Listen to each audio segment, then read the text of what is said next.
50 years ago next week, Neil Armstrong became the first man to walk on the moon. The world was engrossed when Armstrong took his small step for man, but giant leap for mankind.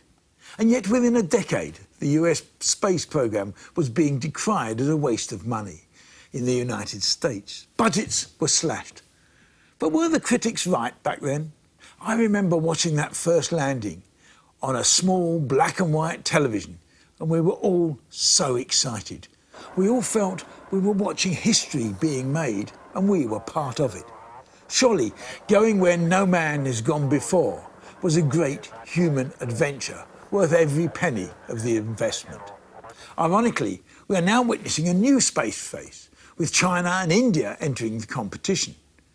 With President Trump, like President Kennedy before him, now promising an exciting future for US space travel. According to him, not only will Americans land on the moon, but they will also land on Mars in the not-too-distant future. Is this just typical Trump bravado? Or will we really see man back on the moon within 5 years?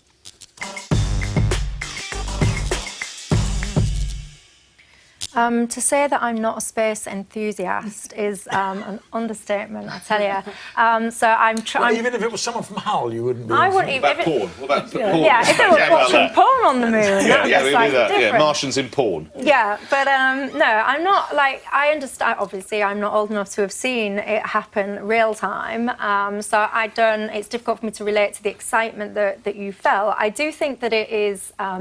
For me, when I go back 50 years, it felt authentic. It felt like we were doing something that was real, that we were exploring because we wanted to educate, to learn, to discover.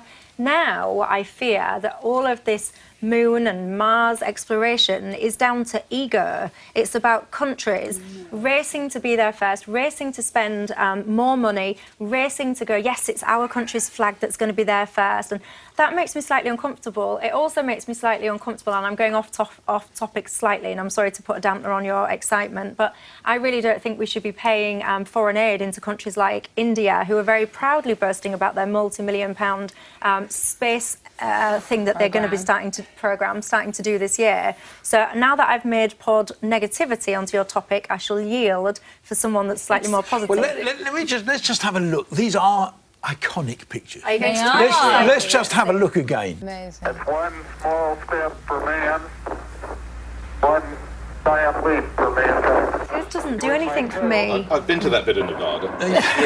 Well, of course, Nick is probably one of the people who believes that it was all staged. For real. I mean, at the time, it was such a momentous occasion. And also, I do think that, you know, talking about ego, actually, Michelle, it was about ego. This was about America and Russia and who was going to win the space race.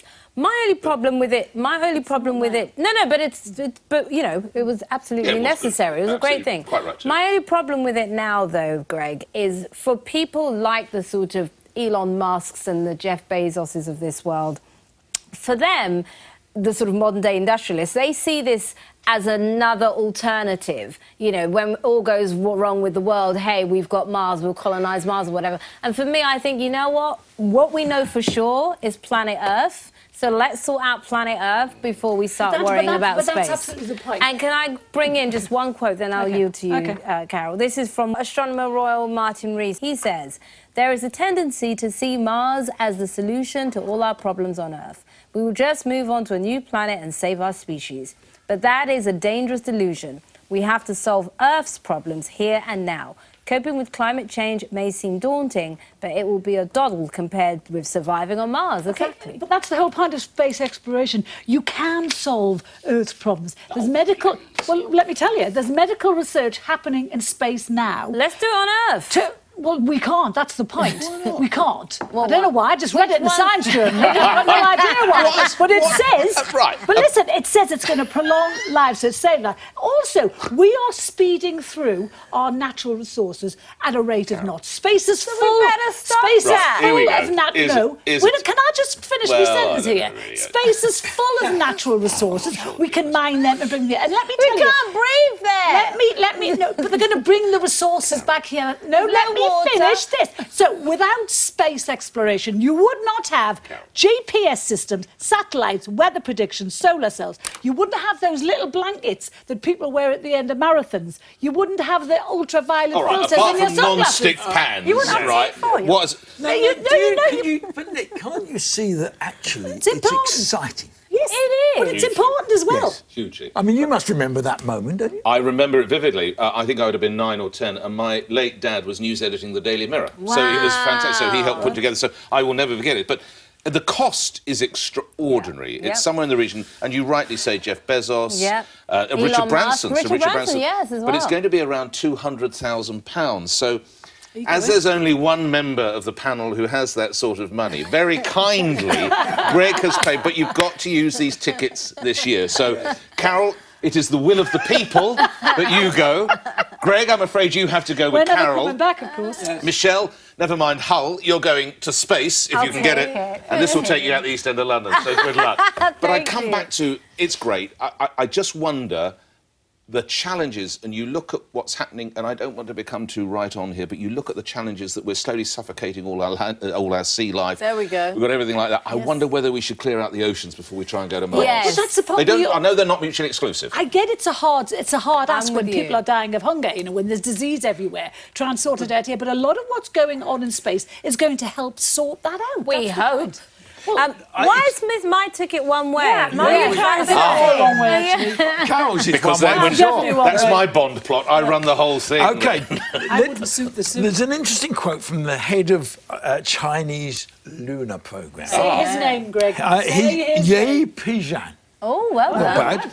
I don't think it's right, but it's quite good. Sounds good. What he said was, if we don't go there now, even though we're capable of doing so, then we will be blamed by our descendants, which I think is a valid point. But then he says, if others go there, then they will take over, and you won't be able to go, even if you want to. This is reason enough.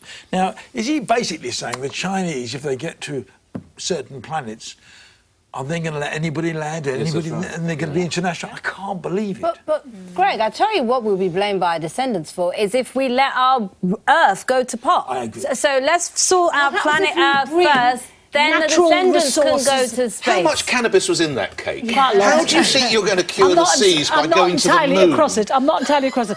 Listen, the new chairman of Virgin Galactic, he says people want to go. They've already had 600 customers. They've collected 80 million quid of money, my and they have 2,500 people on the waiting But list. what's the carbon footprint? It's like the size of my to go. arse, the carbon footprint of going. But I don't know if you can say that. These Nick, if days. you had the money, would you pay to go? No. Yeah, I would. No way. Yes, I would. I would definitely. What do you think you're going to get? Oh, just another Oh experience. man, well that's the point. You can't quantify Have some it. of the chocolate cake we had earlier. That's an experience. It's doing good for me. I've got to tell you. No, I should tell you that there was no cannabis. Yes, in that indeed. chocolate. Let's Don't do listen this at home. to Donald Trump, who, of course, has got a view on all this.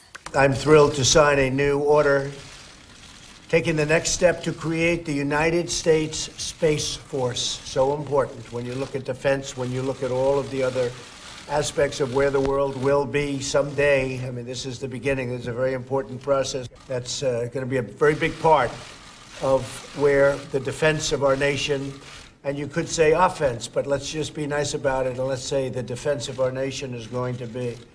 Now, I'm willing to give my ticket.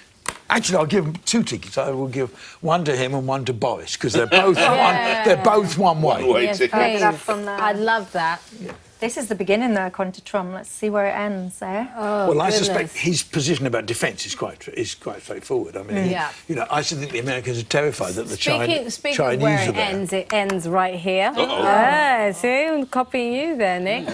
So now, from one type of moonwalking to another. And scientists from the US revealed a new study this week that left ABBA questioning if they really had found their dancing queen.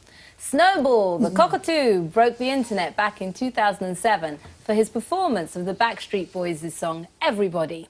And after a decade of studying his steps, scientists now think this feathery freestyler proves dancing isn't just limited to humans. Despite never taking lessons, Snowball has acquired 14 distinct moves, which he gets out as soon as he hears a funky beat.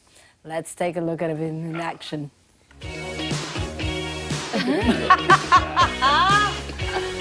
that down to their knees. Yeah. Fantastic. That was Greg at the Pledge Christmas party. Well, if he's got 14 steps, that's 13 more than you, Nick. That's The for down sure. shape. Look at the parrot in the background. Look, the foot lift. foot lift. Wow. That's fantastic. And down swing, double moves. Imagine trying to do that after a few drinks. This is the best That's one. the best That's one. great. So it's not just girls who want to have fun. Snowball, for that headbanger alone, you are our smooth mover of the week. So come on, panel. I want to. Before you do that, I want to see who's got the move. Let's see who can beat this mother clucker. Michelle, Yeah, give us a beat. you love a clucker too. Headbanger. And it is the bounce of the coin. That's it. As every one of my friends will confirm. Every single genre, that's what I do. I could do that. What about headbanging? Yeah, I'd love you to. As hard as you can. On the Try desk. get some sense. I thought that's what you've been doing for the last 2 years. Go on, what were you going to say, Just say, Carol? I reviewed that story on Sky Papers this week, and I was told it was a stupid story and I shouldn't have done it. So Well, here they we were- go.